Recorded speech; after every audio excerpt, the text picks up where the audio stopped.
Hi, I'm Peter Rose. I'm part of the Spoke team, and today I will give you a review, an overview of the MCP Proto-OKN server. And what it can do is natural language queries of the Proto-OKN knowledge graphs. You probably have heard about agentic workflows and so on. So this is basically an AI agent that can query the Proto-OKN endpoints using natural language. Below are our team members. Sergio Baranzini is our PI. We have collaborators at UCSF and NASA. Charlotte Nelson is at Mate Bioservices. And also the FRINK team is involved. The FRINK team at Renzi, Chris Bison and Jim Balhoff, they are involved in actually setting up the Proto-OKN and knowledge graphs in a SPARQL endpoint.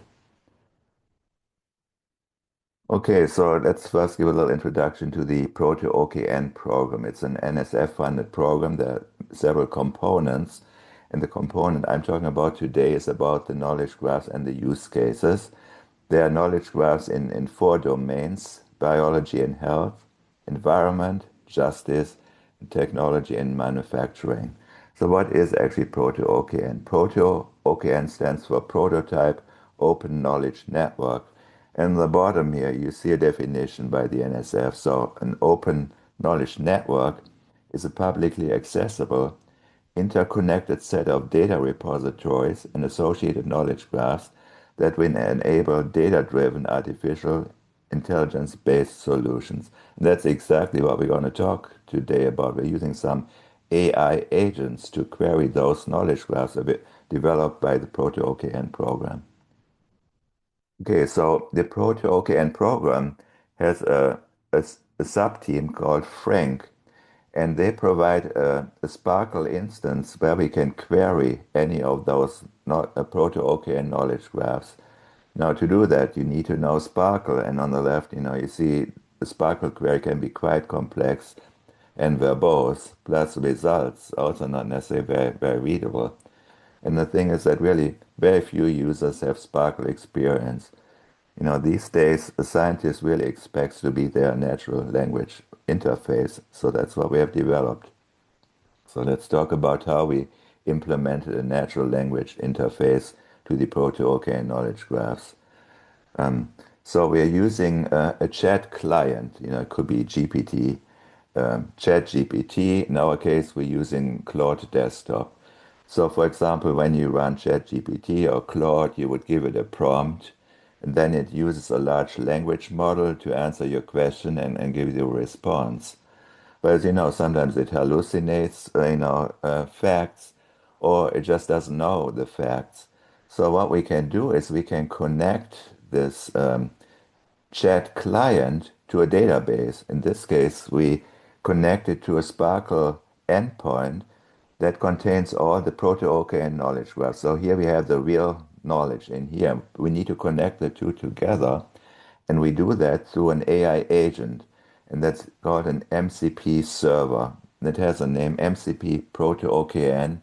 If you want to know more about it, there's a URL here that has all the details and the source code for it. So MCP is a standard protocol developed by Anthropic, and that standardizes how, for example, a client interacts, for example, with a database in a standardized way. So here's the architecture, how this works. So user runs a natural language query in an MCP client. That is a chat application, chat Cloud Desktop, VS Code Insiders, ChatGPT, and so forth. Then it uses this MCP Proto-OKN server to do a number of things. This server has a number of tools. One tool is called Query, and it can query the SPARQL Proto-OKN endpoints. So those are the FRINK endpoints here. So it will run the query in those SPARQL endpoints. It can also get a description of each knowledge graph. So get description will go to the what's called the FRINK registry. It has some metadata about each knowledge graph, like who is the PI, what's the NSF award, etc., etc. So it gets data from there. I also created a description that has a description for each of the knowledge graphs, so it knows what each knowledge graph is about.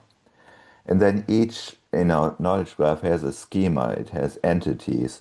And again, we provide entities, and the get schema tool can get those entities loaded. So the entities and the description, they provide a context for the LLM. And I will explain in the next slide what I mean with that. So you may have heard this word context engineering. So if the LLM doesn't know anything about the Proto-OKN knowledge graphs, it doesn't really know what kind of information is in there. So first I created a description for each Proto-OKN. It's about a 150-word description of each Proto-OKN. And interestingly, those descriptions, there are many of them. I didn't want to generate them manually. I actually used the server itself. I used the MCP-proto-okn server. We analyzed the data that are actually in that knowledge graph, as well as using publicly available information about those knowledge graphs to generate this 150-word description. And why do we need it? Basically, this description is a guide to the language model to select the relevant knowledge graph. So, for example, let's say I'm interested in flooding. I don't want to look at our knowledge graph, which is about, space health and so on. By having a description available, the LLM can choose the proper knowledge graph, to use for a query. The second thing we did in terms of context engineering, have a description of entities. So currently in this SPARQL endpoint, the different entities, they're described through URIs. So for example, there's a URI OB70. Now, the LLM doesn't know what that means. So we created both a label and a description. So this particular URI is part of the of this OB ontology, and the label is this is an essay, and here's a short description what that is about. So a language model uses language, so it needs to have text to understand things. So we created those entity description for all URIs in the Proto-OKN knowledge graphs. And the LLM uses those knowledge graphs now to understand the content, their nodes, their edges, their properties. So it uses that to transform your natural language query into SPARQL queries. So those entity descriptions, they also have been generated through the Proto-OKN itself. Okay, let me show that. So this is a protocol. I generated those. I just said the name of the knowledge graph, and I said create a CSV file with class and predicates of this knowledge graph. The file should have the following columns, URI, and then it will add the label, description, and type. And the information it gets comes from multiple resources. It will look, on the internet for any ontology files it can find, Git repository, or any other resources to find that information. And it was able to do that for almost all Proto-OKN knowledge graphs. So that's how I generated those descriptions. Again, they were computer generated, not manually. Okay, let's talk a little more about the tools. So this is the important part. Basically, the MCP Proto-OKN server provides tools, as I mentioned before. It can do queries. It can get the description and the schema that I just talked about, but it can also create visualizations like a schema, or create a transcript, and I'll show that in the live demo. And if you go to, for example, Cloud Desktop, you can see what those tools are. They are listed here. So there's obviously the query tool that runs a SPARQL query. Get schema, I mean, that's self-explanatory. That will get the schema. Get description, that gets the description of each knowledge graph.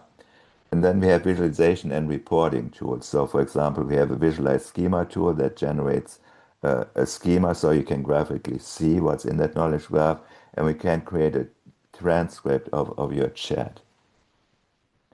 So that brings us now to our demos. So, so you need to set up your client, your chat client. In this case, I will show you how to set up Cloud Desktop. So in Cloud Desktop, there is a configuration where you can add a new MCP server by clicking on this Edit Config button. And the instructions how to do that in detail, if you go to this URL, you find there are two simple steps involved.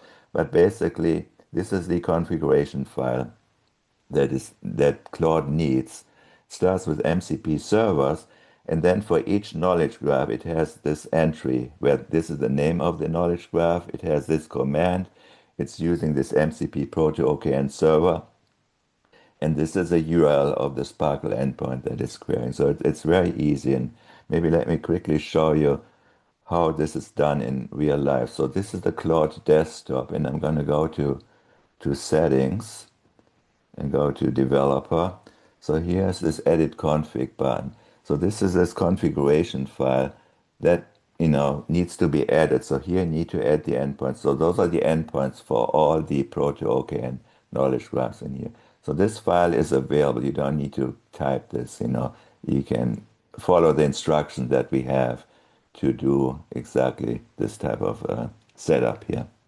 So I hope that after this, you watch this video, that you actually try this on by on your own.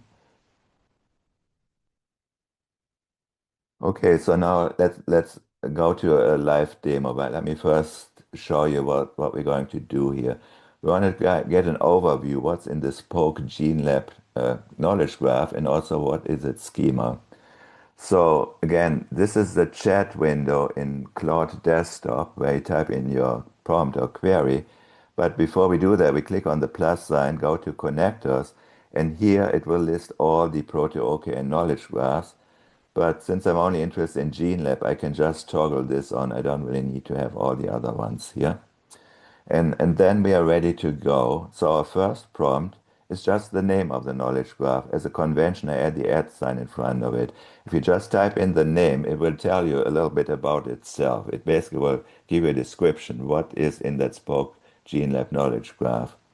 And then, that a picture is worth a thousand words. We can create also a graphical schema. If I say visualize schema, it will generate a graphical schema diagram. And then, when you run your own prompts, you go through a number of prompts. And then probably what you typically do, you copy and paste maybe information that you got out of that chat interface.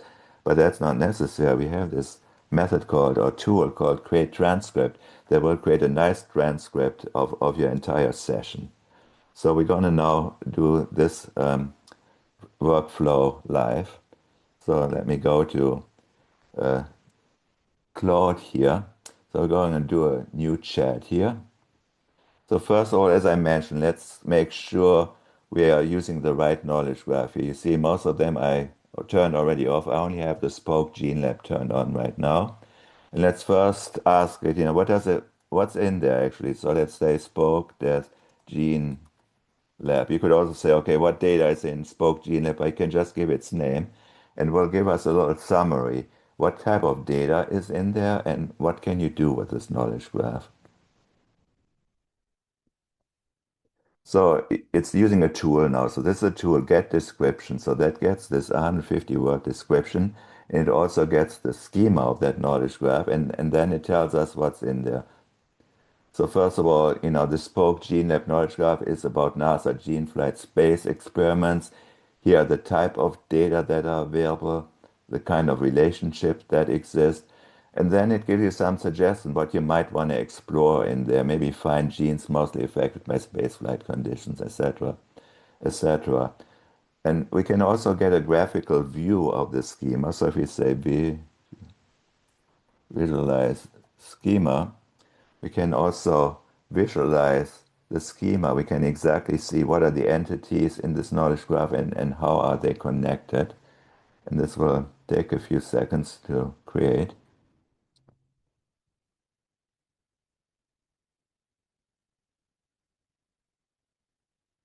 So anytime you see a box like that, that means, it's using a tool. It's now creating the visualization. You see some progress here as it's doing that. And when it's ready, it will show us what it created. So here's now a schema of the knowledge graph. So for example, this GeneLab knowledge graph has a mission that's like a SpaceX mission that conducted a study, that performed assays, etc., etc. So here you see all the notes and so forth. So you see all the details here. So let's say we want to save all this. I could copy and paste out of here, but I can just say create tran transcript, and it will create me a nicely formatted document that you can save as a Markdown file or as a PDF file. And again, this will take a few seconds to create.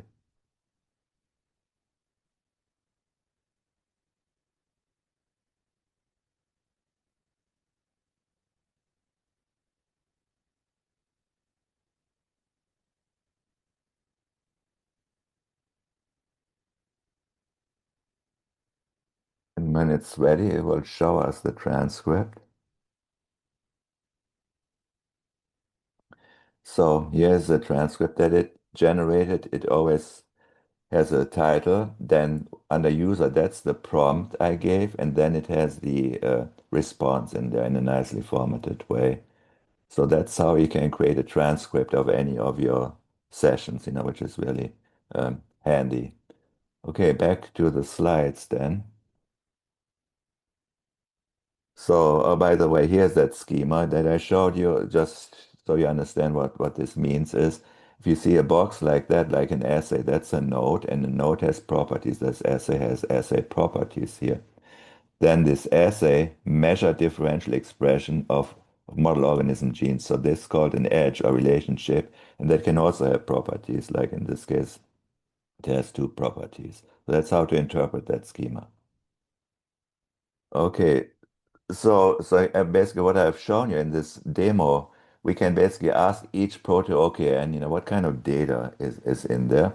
And I actually have done this for all the Proto-OKN knowledge graphs. So what I just showed you was this one, the Spoke Gene Lab. Let's just look at another one. And all those transcripts are stored on this GitHub repository. So let me quickly go there. And let's look at spatial KG here. What is spatial KG? So again, here's my prompt, just saying spatial AG, and it says what it is. It's a large-scale geospatial knowledge graph covering 48 states, and here's then some more details, and maybe some examples what you can do with it, what kind of queries you can run. And again, just as I did before, I said visualize schema.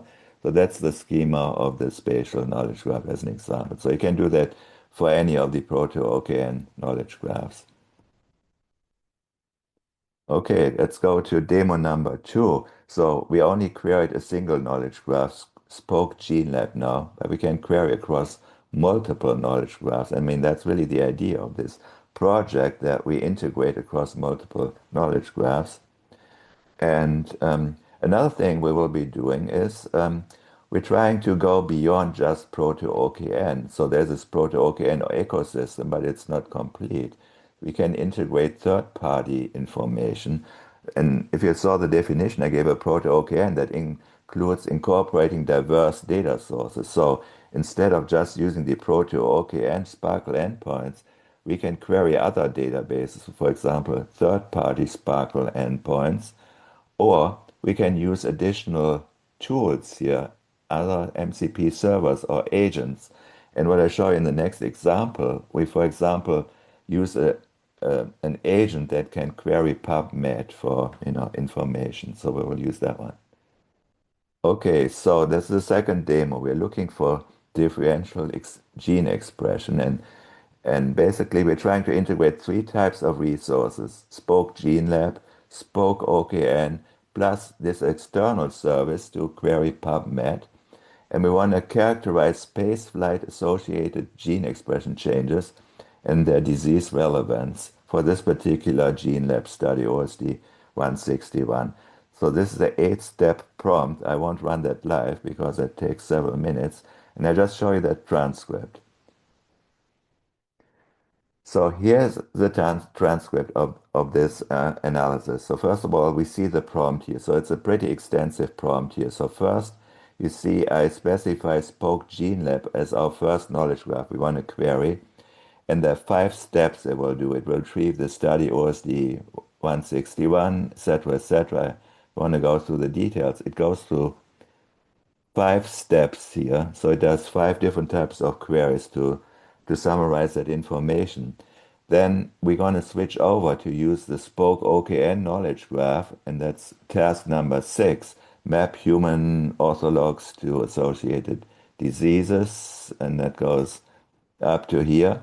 And then finally, we use an external agent, a PubMed agent, to get some information from the literature here, identify publication that mention these genes in the context of spaceflight or microgravity. And then finally, once the entire analysis is done, we want to save it. And then we say, create transcript. So that transcript that you're seeing here, that was created by this last step. And here, just I quickly scroll through here what it did. So here are the analysis results, information about this particular study, about the assays, experimental factors, about results from this gene expression analysis are here, mapping to human ortholog. So you see, those are different steps it went through, mapping to diseases. Now it switched over, it created the Spoke OKN knowledge graph now to identify disease associations and give a summary of what those disease associations are. And then finally it did the PubMed search to find relevant articles to those genes here. And you may have heard that before, that in ChatGPT you can get publication references. They're not real, they're hallucinated. That's not the case here because it's using a tool. It runs a search on PubMed. So the publication you see, they're real, and those links that you see here, they do work. And it does a little summary of all the literature data here.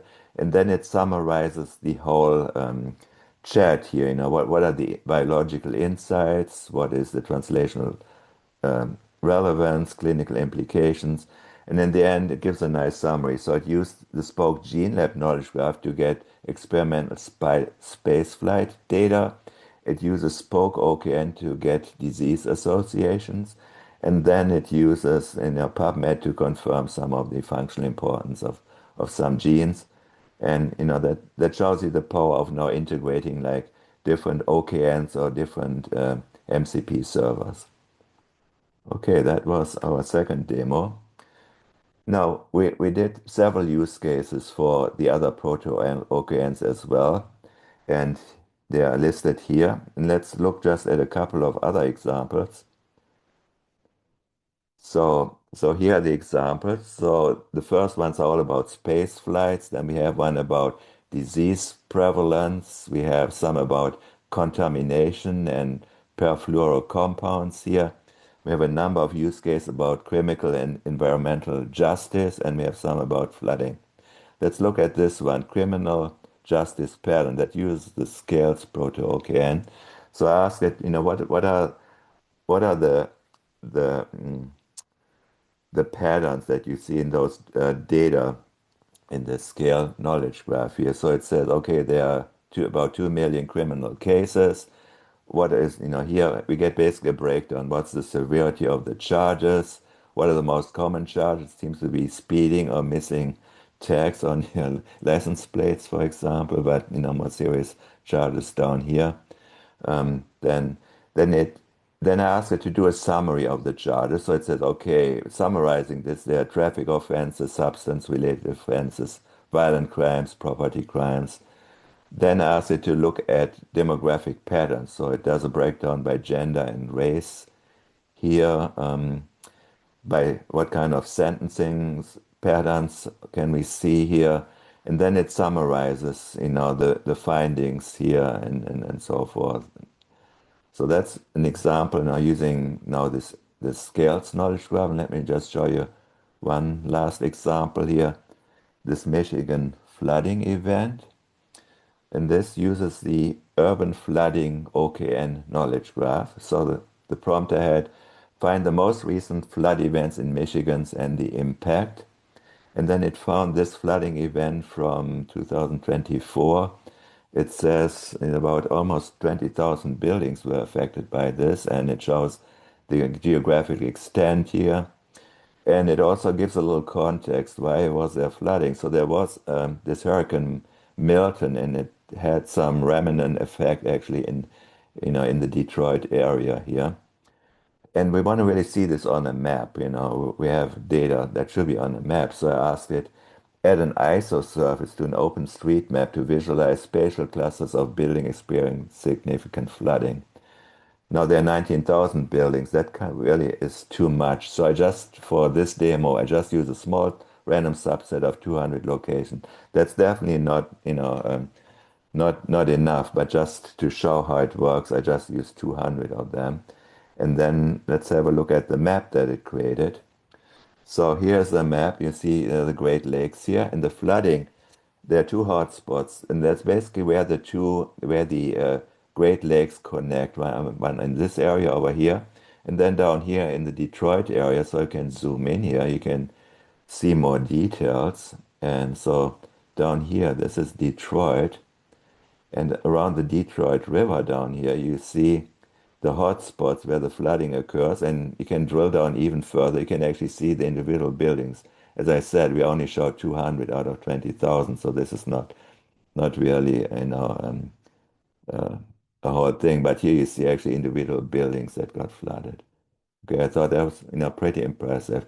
Now I have to say it took me like 3 attempts to create this image. When it did the first time, it didn't get it quite right. So I had to refine the prompt to finally get to this image here. So those are some, use cases how we can use the Proto-OKN knowledge graphs. So then I asked the question, let's run a query across all Proto-OKN knowledge graphs and ask it, what are the integration opportunities? And many of them have geolocation data. So this query looked at integration opportunities related to geolocation data, and it mentions the richest geolocation data are available in those knowledge graphs here. Here you see the type of geolocation data. Those are the Google S2 cells, point geometries like latitude and longitude, administrative areas like states, counties, and so forth, named location, and then FIP and zip codes. And you can see some summary.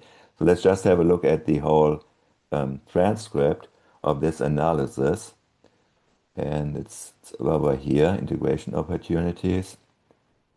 So just the prompt is very extensive here. So inventory of geolocation. I won't go into the details. This is all publicly available. So after you watch this video, you can look at that. So it says, okay, here are the knowledge graphs that are analyzed, and then it comes up, you already saw that in my slides, which knowledge graph had what type of geolocation types. Then it has a breakdown or inventory for each knowledge graph, what type of geolocation data is available here. This is the SPARQL, one of knowledge graph we developed here. And on it goes here, it talks about where are the cross-linking potentials. For example, using FIPS codes, we could probably link between spatial, spoke, rural, and scaled knowledge graph using the 5-digit county FIP codes, etc., etc. Then I also asked about create use cases. So I created some use cases here, for example, about PFAS code outcomes here, etc., etc. So it has some nice use cases that we could try out. But more importantly, it came up with some limitation and challenges too, and those are actually real challenges. One of them is, for example, granularity mismatches. That in one knowledge graph, you have information for a specific location, a specific point location, whereas the data are at the county level and so on. So there's some granularity mismatch.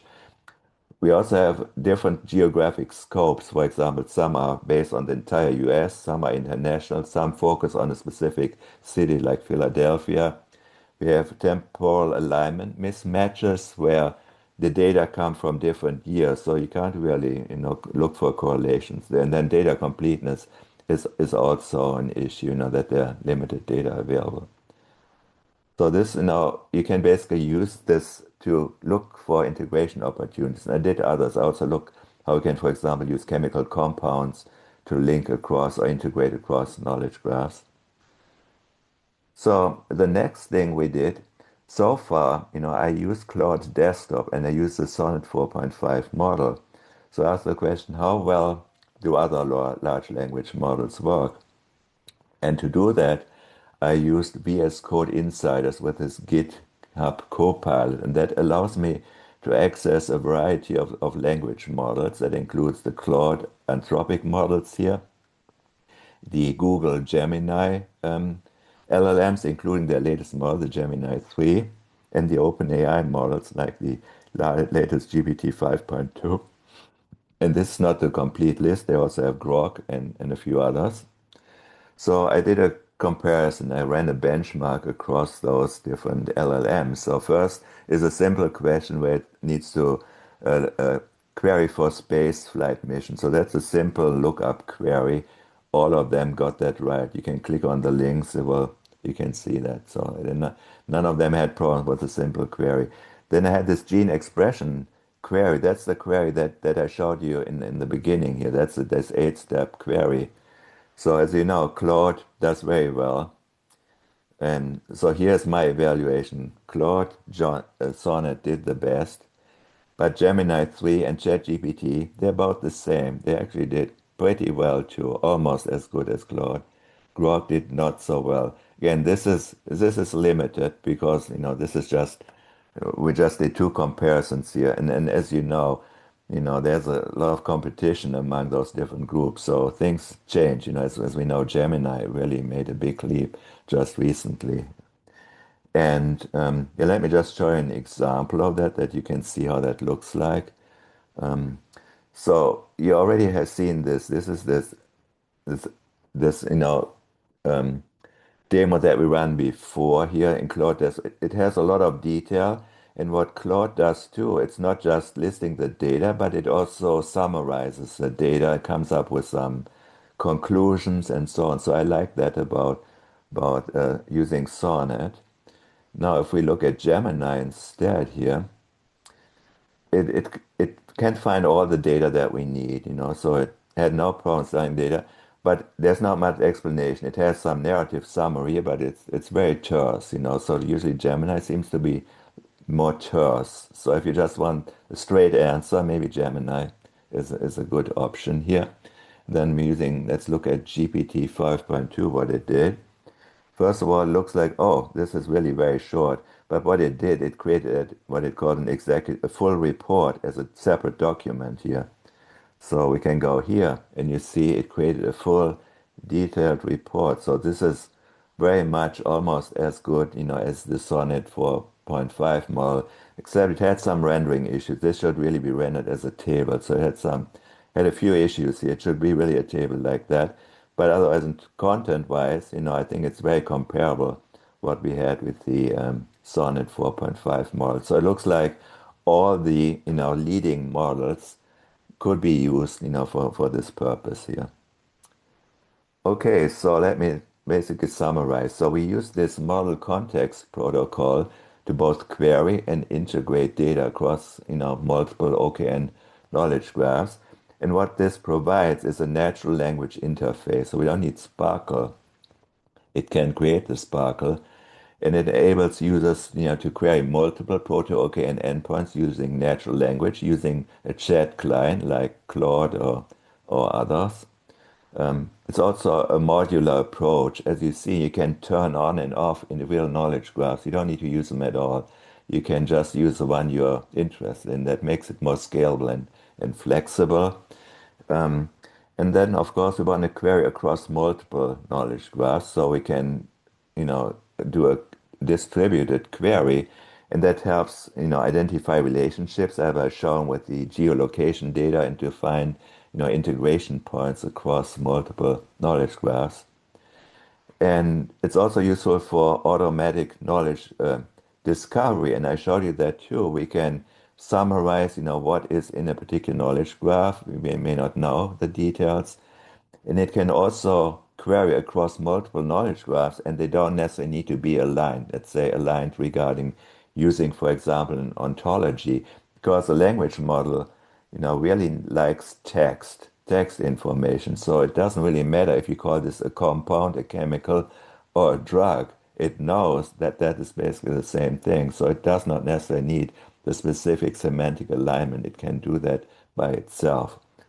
Um, and then about interoperability, we can use it, and I showed you, we can integrate it with third-party resources, for example, other databases or SPARQL endpoints. And we can also use other agents or MCP services. And as an example, I showed you how we used the PubMed service to get additional data about publications. So here are our plans.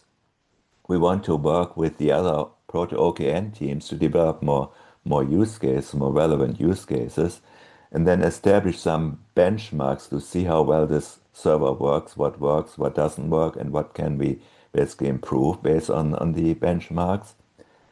And then one also look into advanced interoperability. First of all, interoperability within the Proto-OKN knowledge graphs. But then, as I showed you, we can run multiple agents, like this PubMed agent. We can leverage third-party knowledge graphs and MCP servers too to kind of fill in gaps because Proto-OKN is just a very small subset of what's out there. So there are many other resources that we can use as well. So so this is my last slide. Let me summarize that here. So we have, a chat client, and using this MCP server, we can run queries in the Proto-OKN knowledge graphs, and this server basically transforms a natural language query into a SPARQL query. It queries the SPARQL endpoint, returns, it may go through several iterations, returns results back to this client, which then summarizes the data and will give you a response, the final answer here. So that was an overview about how to use the MCP Proto-OKN. As I mentioned before in my slides, there are detailed instructions how you can set this up yourself. So I hope you will try it out and give us some feedback, tell us how well it works, or you can collaborate with us on benchmarks, etc. So thank you very much.